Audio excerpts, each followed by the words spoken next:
Silver is the best conductor of electricity and ये best conductor of electricity क्यों है, ये डिपेंड करती है इसकी रेसिस्टिविटी पर।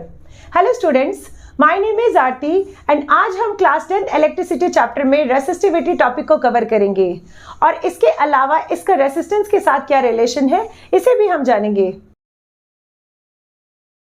पिछले वीडियो में हमने सीखा था कि रेसिस्टेंस जो है 4 फैक्टर्स पे डिपेंड करती है।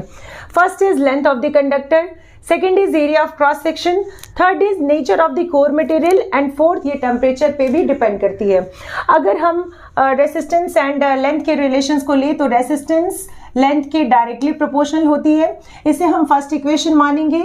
Now next area of cross section and resistance का रिलेशन क्या था? Resistance is inversely proportional to area of cross section, इसे हम सेकेंड इक्वेशन मानेंगे। अब इसके बाद नेक्स्ट इन दोनों को हम कंबाइन करेंगे, तो जब इन दोनों को हम कंबाइन करेंगे तो ये कुछ इस तरह से आएगा। R is directly proportional to L but it is inversely proportional to area of cross section.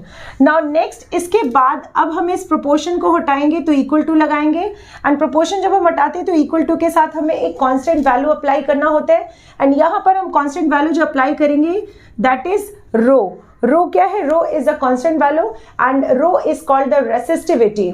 इसके अलावा यहाँ पर L डिवाइडेड बाई A लिख लेंगे। It means R equals to rho L divided by A। हमें एक फॉर्मूला इसे याद करना है। नाउ नेक्स्ट अगर हम इसे रीअरेंज करें तो रो इक्वल्स टू क्या आएगा? R A divided by L means resistivity is equals to R A divided by L। अब इसके बाद हम इसका SI यूनिट का फॉर्मेशन करेंगे। रो का SI यूनिट क्या होगा? रो का SI यूनिट हम इस फॉर्मूले से बनाएंगे। इसके लिए हमें इन सबके SI यूनिट को लिखना होगा। रेसिस्टेंस का SI यूनिट होता है ohm, area of cross section का SI यूनिट होगा metre square divided by length of cross section, length का SI यूनिट होगा मीटर। इससे इसको कैंसिल करेंगे, इट मीन्स ये आएगा ओम मीटर। यानी SI यूनिट ऑफ रो क्या होगा? SI यूनिट ऑफ रो को हम RHO से भी लिखते हैं एंड इसका SI यूनिट होगा ओम मीटर। तो SI यूनिट इसे आपको याद रखना है ओम मीटर। इसके बाद हम 1 ओम मीटर का डेफिनेशन बनाएंगे। तो 1 ओम मीटर का डेफिनेशन भी हमें इसके फॉर्मूले से ही बनाना है।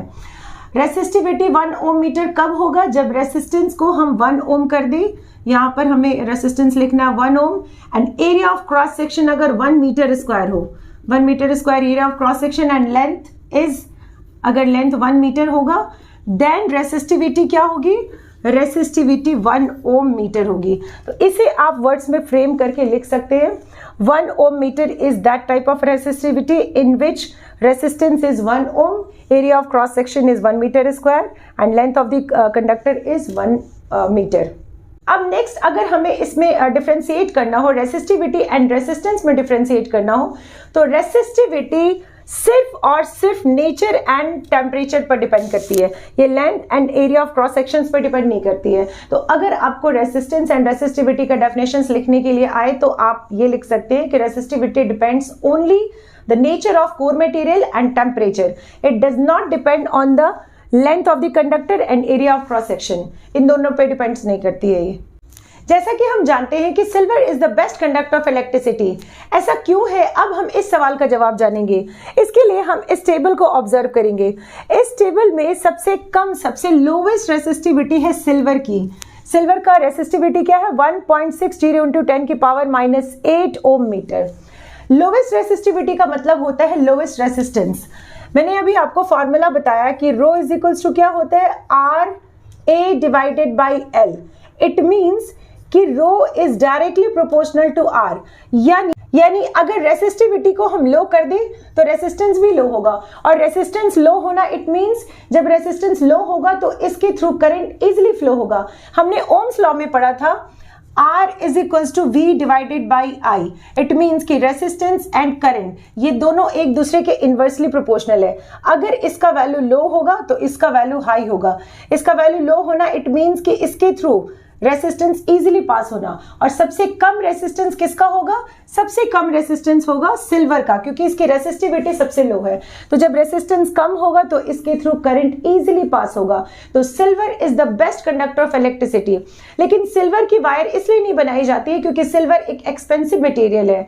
इसके बाद नेक्स्ट अगर हम चेक करें तो कॉपर एंड एल्युमिनियम, इसकी रेसिस्टेंस भी लो होगी, सॉरी इसकी रेसिस्टिविटी भी लो होगी। कॉपर की सबसे कम है एंड इसके कंपेयर में इसकी रेसिस्टिविटी थोड़ी ज्यादा है। तो कॉपर की जितने भी वायर है उन सब में कॉपर यूज किया जाता है क्योंकि इसकी भी रेसिस्टिविटी लो है।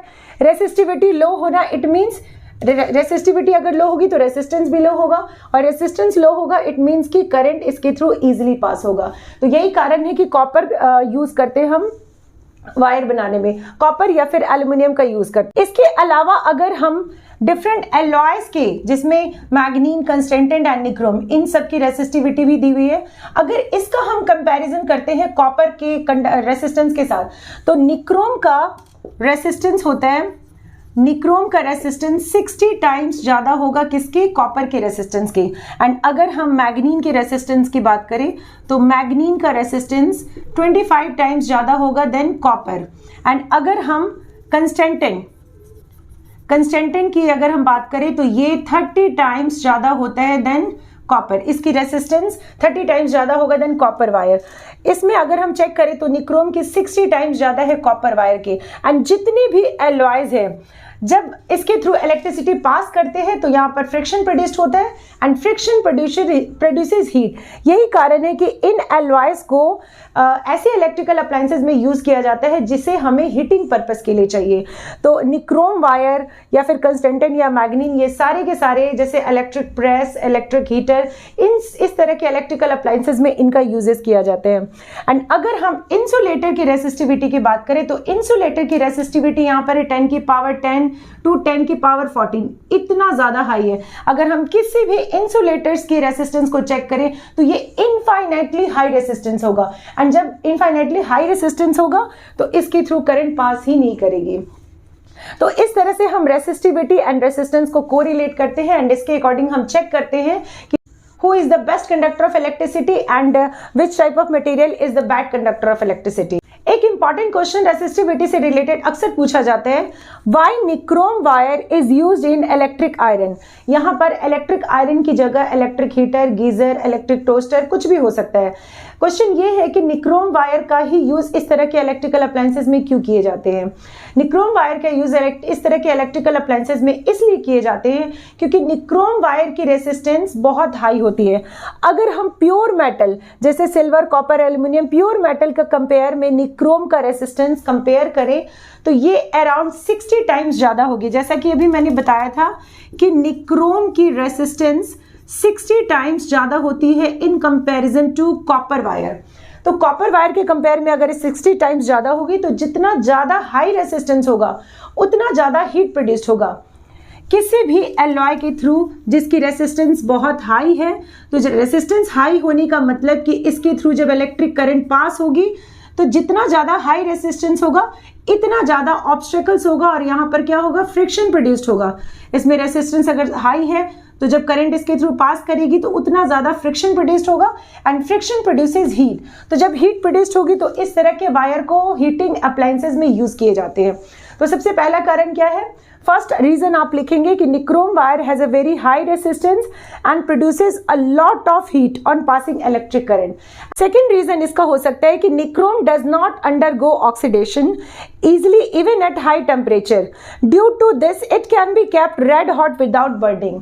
जब हम इसे बर्न करते हैं तो ये रेड हॉट पे भी ऑक्सीडेशन प्रोसेस में नहीं जाती है और इसकी मेल्टिंग पॉइंट बहुत हाई होती है। तो चाहे जितना भी इवन रेड हॉट पे भी ऑक्सीडेशन प्रोसेस में नहीं जाएगी एंड ये मेल्ट नहीं होगी। तो ये दो कारण है जिसके कारण हम निक्रोम वायर का यूज इस तरह के इलेक्ट्रिकल अप्लायंसेस में यूज करते हैं। नेक्स्ट वीडियो में हम रेसिस्टिविटी से रिलेटेड न्यूमेरिकल्स को करना सीखेंगे। Till then keep watching and do like, subscribe and share. Thank you.